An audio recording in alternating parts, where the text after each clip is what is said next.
Hi guys, and welcome back to Single, Married, Separated, Divorced, and Single Again. And as I usually say, for me, Jehovah, ready to mingle because I have not lost my faith in marriage or in men for that matter.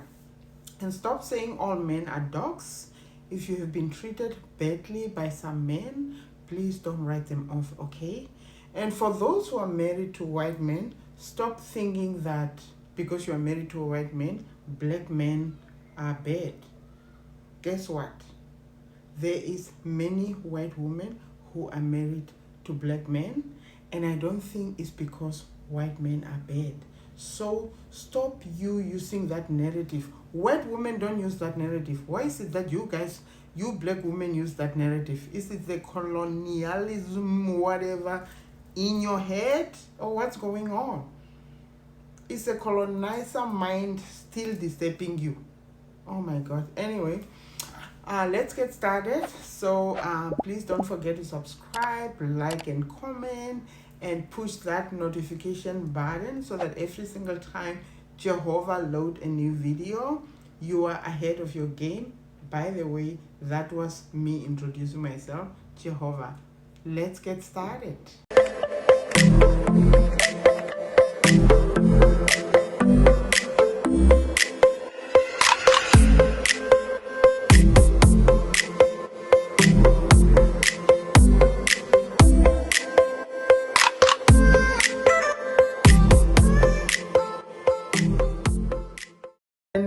Words have different meanings to different people. For example, when you say you are single, what do you mean? Are you single because you are not married? Or are you single because you are not dating? Can you see what I mean?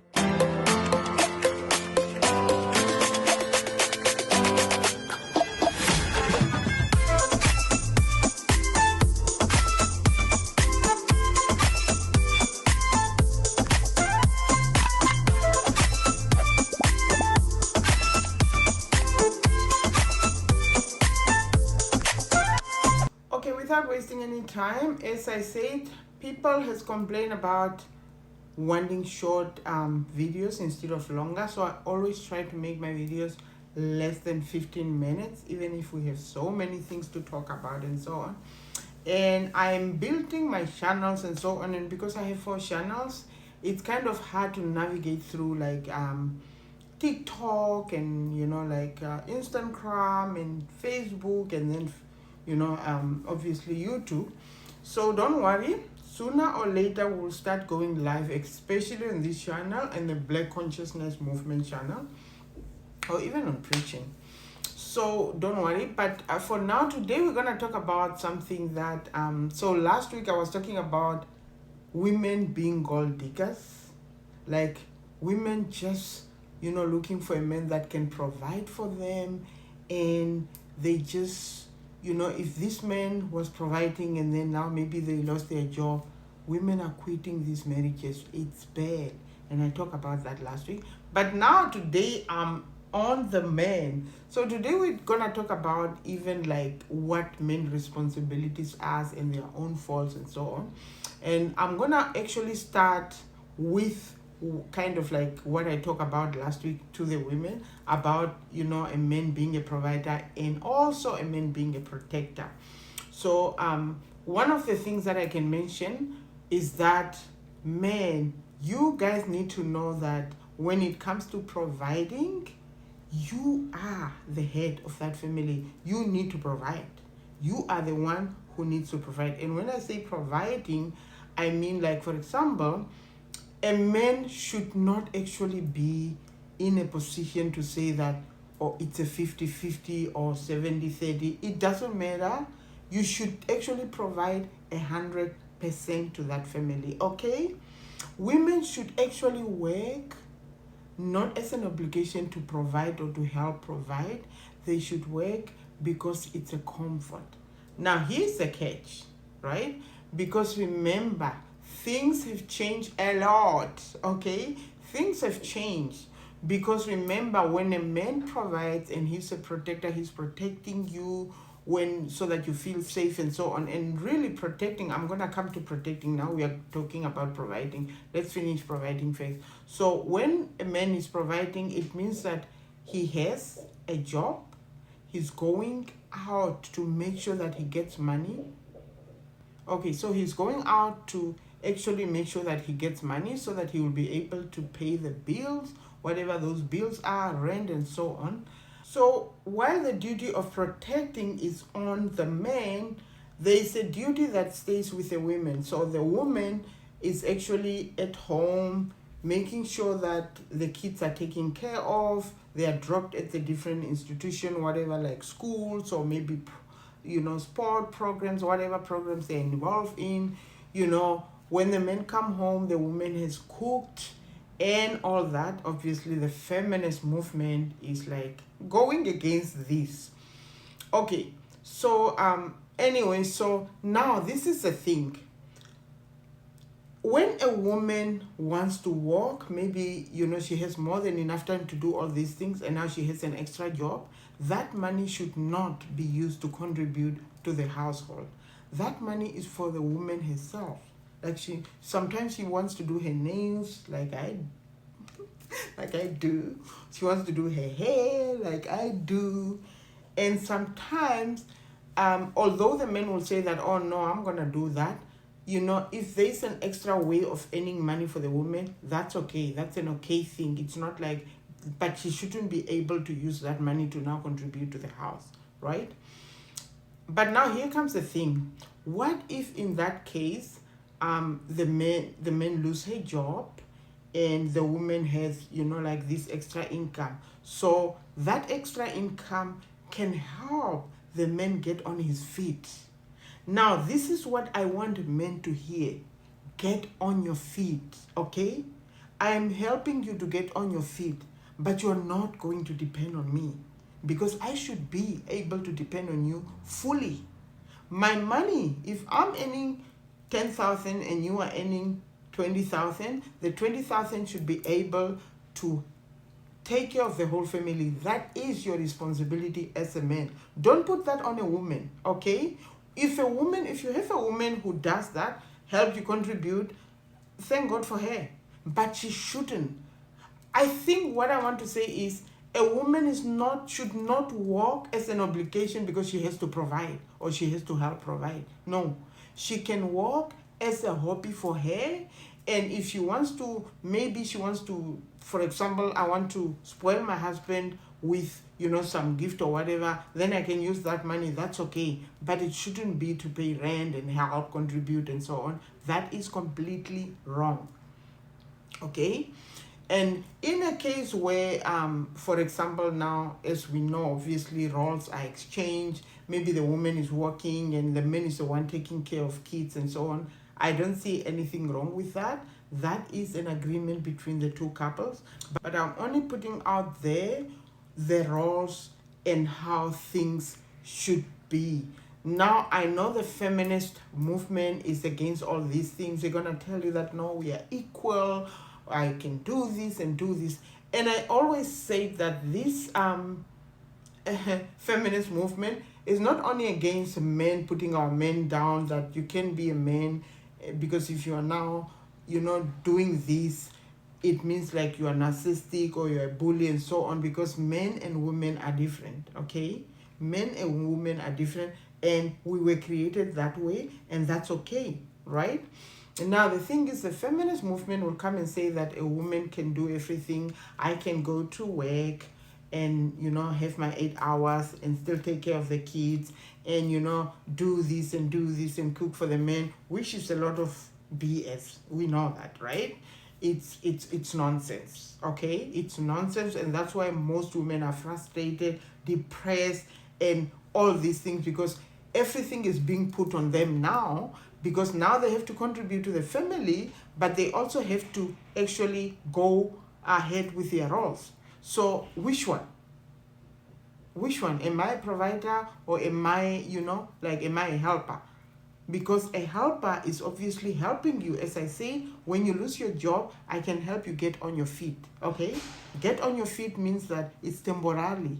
It's not an ongoing thing. I shouldn't be able to provide as if I'm the provider, okay?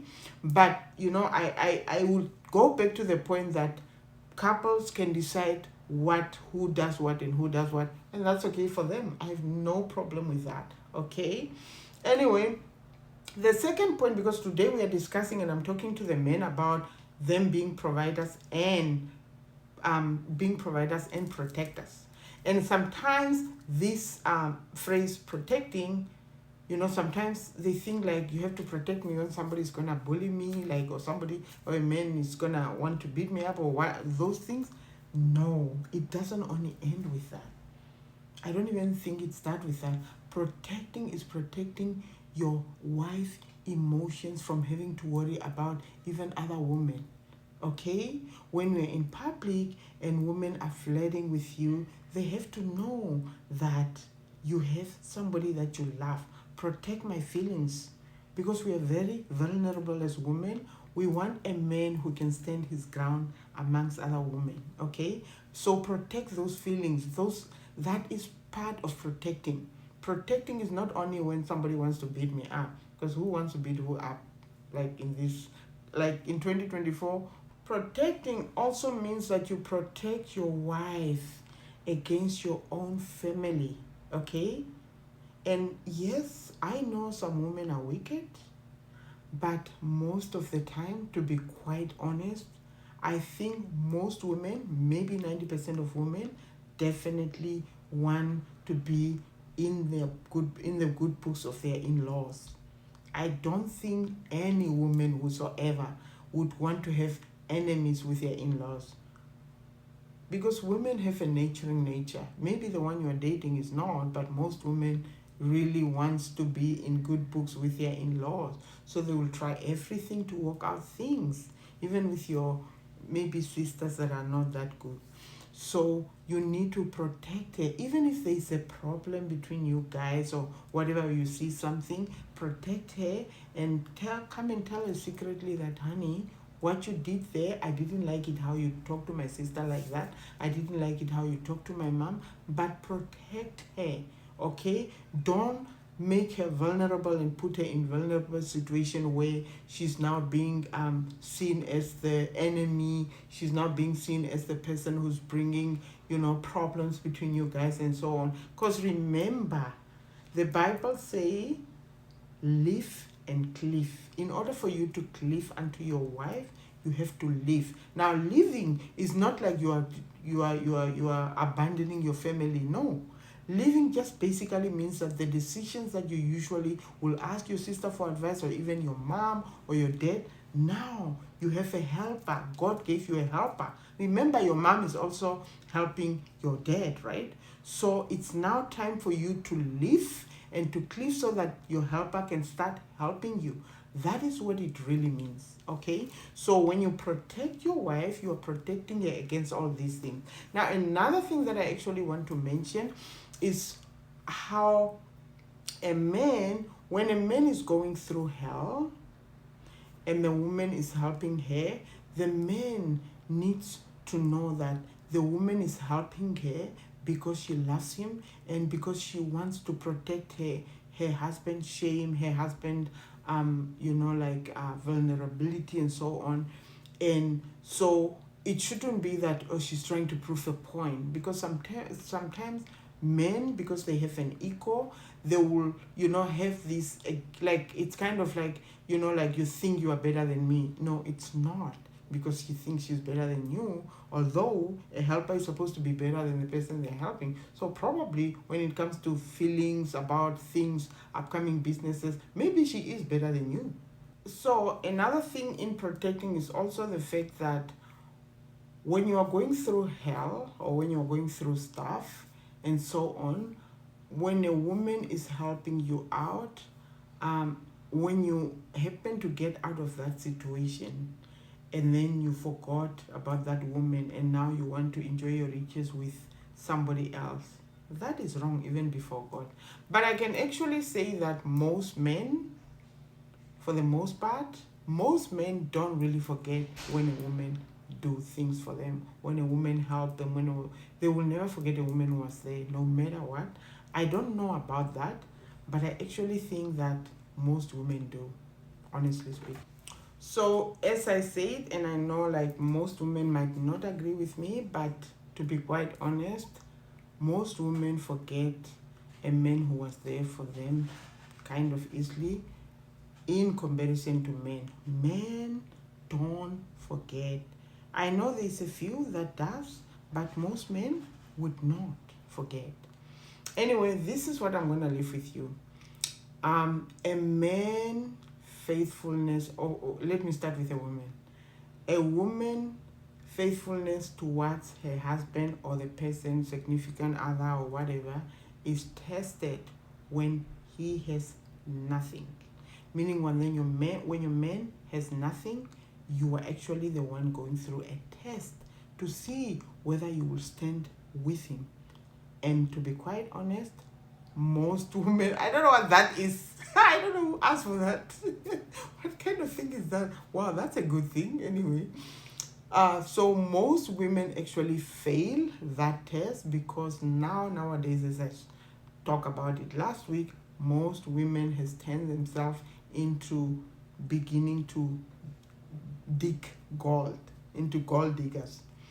Now, a man faithfulness towards his wife or significant others is actually tested when he has everything.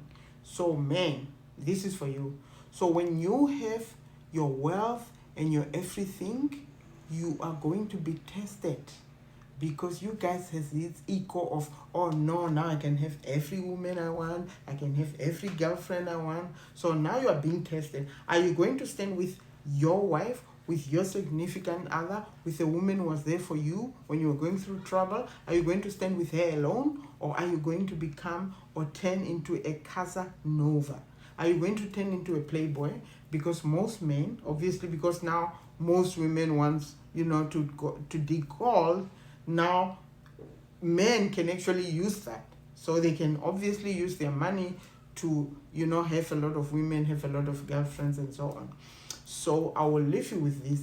Every single person, from the men's side, from the women's side, you are being tested, but you are being tested differently. A woman is tested when they can stand with their husband even when they don't have money, especially in the case where they had money and now they don't have. What are you going to do? Are you going to leave them to just go down, or are you going to help them get on their feet? Remember, as I said, a man headship does not depend on him providing. It is the way it's meant to be. And I use the animal kingdom for that example. The alpha male is an alpha leading the pack, regardless of the alpha female organizing the catching of prey and so on. And so is the lion. The lion is king. As long as they roar, the enemy runs away. And that's a way of protecting. Okay? Even though the lioness are actually the one catching prey. So the man being head of the family is not being determined whether he provides or not. So it's not a kind of thing like, when he lose provision, he can't provide now because he's not working, he's not the head of the family anymore. But that's the other thing too. Because roles are now exchanged, because of circumstances obviously beyond our control, maybe the woman is the one working and the man is the one maybe taking care of the children and maybe washing the dishes. That does not mean you are not the king anymore. Because your kingship has never depended on you washing the dishes or not and all that. You are king because you are the head of that family. Okay? This is a message for men. So you are a protector, you are a provider, you need to do that. Your provision and your protection should not cease because the helper is helping you, taking care of these things. It's just a getting on your feet kind of thing, okay? We've come to the end of this teaching. So I just want to say, please, don't forget to subscribe, like, and comment, and share, okay? And push that notification button so that every single time Jehovah load a new video, you're ahead of your game. Take care, guys. Bye.